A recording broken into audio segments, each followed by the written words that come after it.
ship so free on Christmas Day, on Christmas Day. What was in the ship so free on Christmas Day in the morning? Our Savior Christ and His Lady. On Christmas Day, on Christmas Day. Our Savior Christ and His Lady. On Christmas Day in the morning. We read the sail the ship.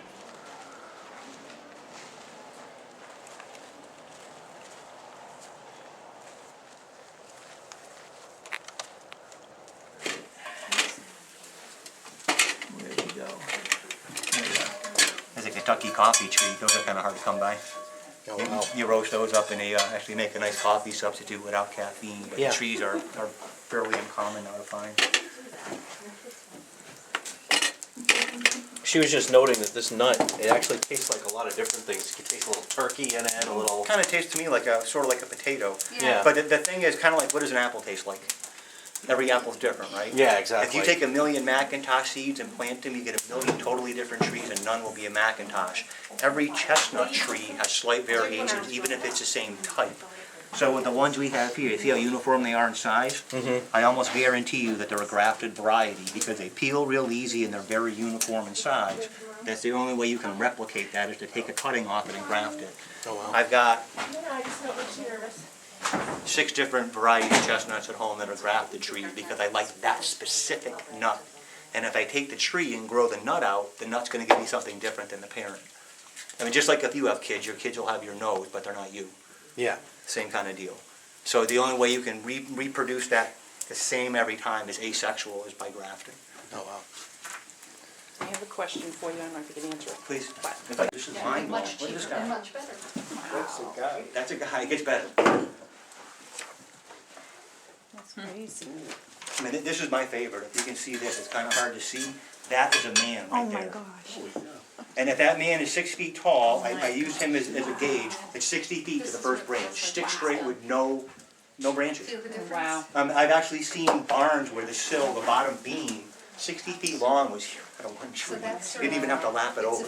And it's one of the most rot-resistant woods in the country, and it was one of the most common hardwoods around here. Wow. Very, very, very big deal when this tree went away. With an equal weight of sugar, a bit of water, and it becomes clear and then sugared on the outside. And if you'd like, I also you're welcome to try this. It's a little on the spicy side because it is ginger. Okay, yeah. Would you like one, sir? Crystallized ginger. Yes, it's exactly what Very it good is. for the stomach. Definitely. And that's often how it's sold at the store, is as a remedy for digestive complaints, for nausea, upset stomach. It's kind of like ginger ale on... Very strong. Yes, that's exactly what it's like. Now the other fruit that I'm candying tonight is a citron melon. So this sort of melon is not the kind that's a pick up, eat out of hand melon like a watermelon. It's more like you think of the watermelon rind.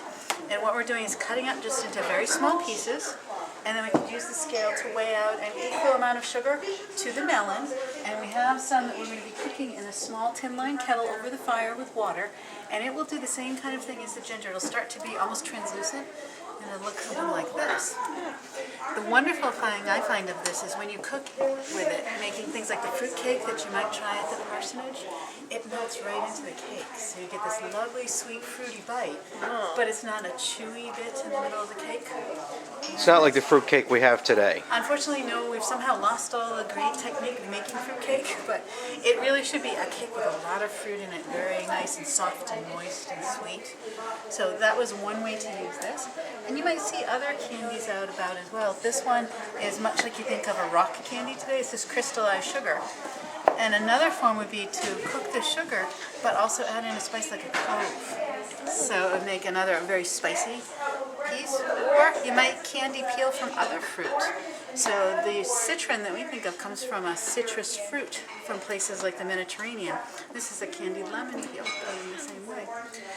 Even things like today's Jordan almonds were around in the 1830s and before. They were made by confectioners, so it's not something I'd make at home, but layers and layers of sugar added around a nut, much like the comfits our friend will be showing you across the way, made with apple seed.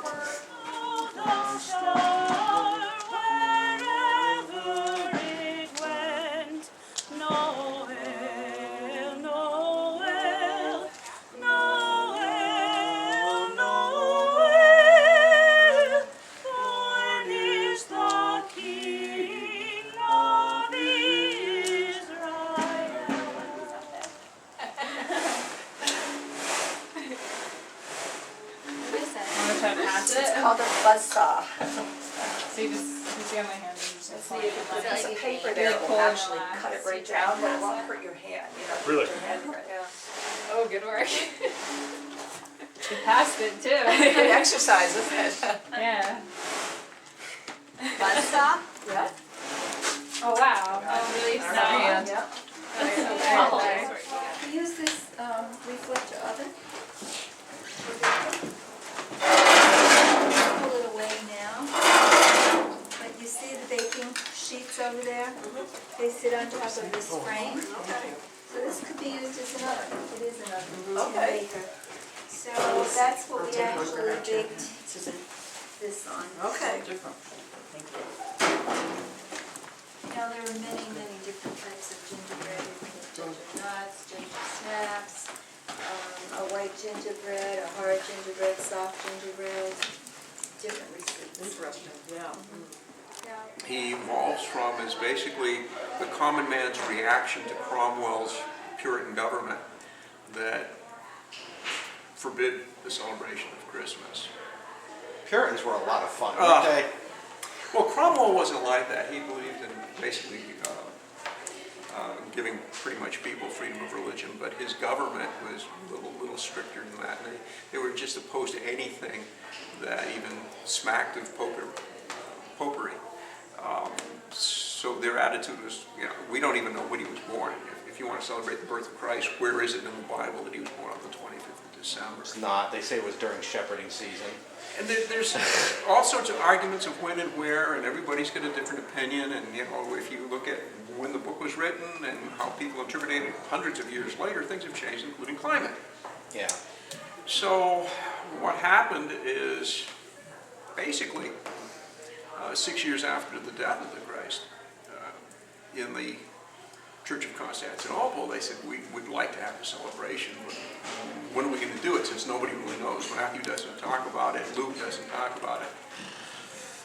Well, is he not the light of salvation? Is he not the light of the world? Well, why don't we pick the day when light comes back to the earth in nature, which happens to be the solstice. And under the old calendar, that was the 25th of December. So basically, after the Nicene Council, they got together, went to Rome and said, design basically with you boys if we celebrate it on the 25th. And the agreement was, sure, why not? People around here are celebrating different things for their religion on the 25th. If you get into the Celtic world, in Germany, in what's now Britain, you would find that they were celebrating the New Year's. Because again, that's when the new light is coming back. So there were people in the Roman tradition of the soldiers, they are worshiping Mithra, which was again, the birth was the 25th. So it was a time that people really were used to celebrating. So they said, well, if they're used to celebrating, let's give them a good reason to celebrate. Yeah. Not the reason that they're using, but a really good reason. So that's why that date was picked. But over the years, people abused it. They drank too much, they ate too much, they gambled, they did things they really should not be doing. They beat each other up at the malls the day after Thanksgiving. Yeah. Welcome to America. Yeah. But, so the government of Cromwell decided, we better stop it. Well, people were used to celebrating, and let's face it, it's a dark, dead time. So you want to have something to look forward to. You want a bright spring. You want your crops to grow. Well, let's have some kind of celebration in the hopes of bringing that. Yeah. So, a fellow by the name of Ben Jonson, wrote a play called The Christmas Mass. And it was put on December in 1616. And we have Father Christmas show up, Captain Christmas, Gregory Christmas. And he has a line that states, even though I come from Pope's Head Alley, I'm as good a Protestant as any in the parish. And later, Father Christmas shows up in Mummer's plays, the morality plays. And he starts with, here I come, O Father Christmas, be I welcome or be I not. I hope, O Father Christmas, will never be forgot. Although it is but Father Christmas, he has but little time to stay. I come to show you pleasure and to pass the time away. I have been far and I have been near, and now I come to drink a pot of your Christmas beer. And if it is a pot of your best, I hope in heaven your soul shall rest. But if it be a pot of your small, we can have no Christmas at all. Now, when did, I know the different time periods are different for when people actually started celebrating Christmas. I know it was different in England and Germany versus America. When did they actually start celebrating Christmas in America? What group of people? No, so it was scattered. The Puritans were the last, I'm going to guess that. Yeah, okay. Think of what happened in 1776. There was a little dispute with the government. Yeah, We got revolting. yeah. George, the king, had a very hard time of filling the ranks of the English army with Englishmen who would fight Englishmen. Because what we hate to admit is it was actually a civil war, but it was a Yeah. civil war in the colonies. Yeah, So what did he do? He hired Hessians. German mercenaries. You heard of a fellow named Washington? Strange teeth. Yeah. Married a widow. Chopped down a cherry tree, I heard. Load of rubbish. That was the Reverend Mr. Weems' story. But anyway, George crosses the Delaware and attacks the Hessian troops. When? Must have been winter. Because I When remember it was St. Stephen's Day. Do you know what St. Stephen's Day is? St. Stephen the Martyr, Yeah, guy was stoned to death? yeah. Yeah. St. Stephen's Day was the 26th of December. Why did he attack the Hessians on the 26th? Because they celebrated Christmas, and he figured they'd be too drunk to fight back. Oh. Smart tactical maneuver. So who was celebrating Christmas? Germans, definitely. Even a Christmas tree is a German traditional Tannenbaum. Yeah. So you will see as the neighbors start to influence, then people will say, well, why don't we do this? Why don't we do that? As the merchants see that they're losing a market in New England versus the merchants in New York, where after the American Revolutionary War, you've got the Hessians who stayed, who did not go back home. And you see these advertisements, these things for Christmas, you say, gee, Frank, we're not making any money this month. How can we do that? We sell stuff for gifts given on January 1st, the new year, but we're missing out a couple of weeks before we could be making money here. So the commercialization of Christmas came, I Really believe, started real early. first. Yeah. So then it became, well, we're doing that. If you were a Congregationalist who claim that they are the Orthodox Church in this state, because they've been around since the 1640s, Yeah. you will mention Christmas if it happens to show up on the Sabbath, on a Sunday. Yeah.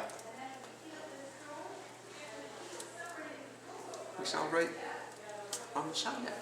Yeah. So if you get to our printer, he's a nice fellow when he's sober, you'll find he's printing 2 hymns Yeah. for Christmas Eve, 1837. That a singing school is going to perform in Cambridgeport, which is a district of Cambridge. Why? When did Christmas show up? So, do you celebrate it as we celebrate it in the modern world? No. Yeah. Do they do it in a different manner? Oh, certainly. Are there abuses? Yes. There have always been abuses. You're dealing with human beings. Sounds like it all congealed from various traditions. It did. And emerged. It's like anything else that you look at that man gets involved in. They try to take the best from one culture and mix it in with their own because it was good for them and we like it, so let's incorporate it. So even if you look at the Bible as it was written, the Old Text, you have no real time periods. There's certain things, I mean, Easter's the first Sunday after the first full moon in spring. That sounds awful paganish to me. Yeah. Oh, yeah. But it's tied in with Passover. That's the reason why he was in Jerusalem. Yeah. So you have to go back. Yeah. If you look at the genealogy of Matthew and the genealogy of Luke and compared it, there's about 14 generations missing. Yeah. What is convenient? What is good? Whose side of the family are you looking on? Are you looking on Joseph's side? Are you looking on Mary's side? Yeah. How do you pull them together? So you end up saying, what's the best for everybody? And that's basically how it comes down. Yeah. But anything that is abused, that's when you run into problems. Oh, yeah.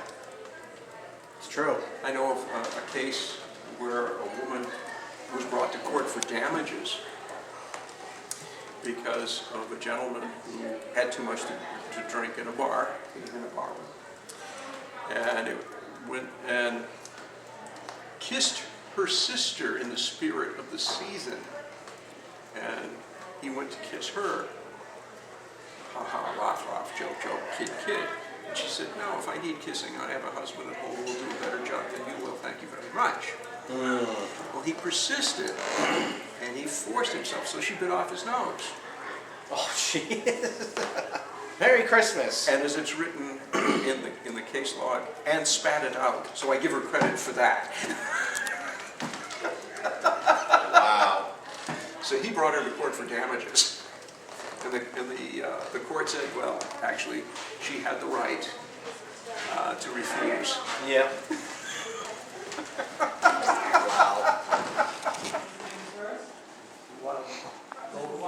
Just not walk, just talk through it, remind me. Right. Let me remind myself. Yeah. It starts with a circle. Okay. So circle 4 left, circle 4 right. Okay. Okay? And then we're going to do a right hand front and left hand front. Yeah. And then you're going to face it one mark. That's cool. Oh, okay, that's good. Okay, let's go. And then left, left. Put it around, and then we're going to face it. We just. Yeah. Okay. Good. As soon as the music starts.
Yeah, well, the grater for the spices is a smaller one. If you want to grate a little bit of nutmeg, you can do it over here. You can do it over here, because I do grated nutmeg. This is one for sugar, cheese, or vegetables. Because sugar would come in a cone, and you'd actually have to grate it or pound it with a mortar. So how should I do it? Well, you do it back and forth, and I like to do it this way because then it allows for the grated nutmeg to go into the dish. Well, yeah, the sugar comes in a cone like this. It's very hard. It's not powdered and granulated like that. In order to get it like that, you have to actually take a piece of it off, uncover it, or take a piece of it off and rub it across the grater to grate it. So something bigger is better suited for a bigger grater. What are you making right now? Well, I'm making more fruit cake. So I just put a batch of fruit cake into my reflector oven right now. So the heat and light's going to reflect on the inside to do the baking. It's got a tin tray just like this one inside. And then the fruit cake that we had baked before, exactly the same receipt, is right here for you to sample if you wish to try it. Something that shows up on special occasions. Symbol to ward off the long nights of winter, to bring the light into your home. Sometimes aloe or sunlog, you can call it a sunlog, just like mistletoe is a plant that is green, evergreen in the wintertime to show you life is still there. And sometimes they keep the flowers in the wintertime.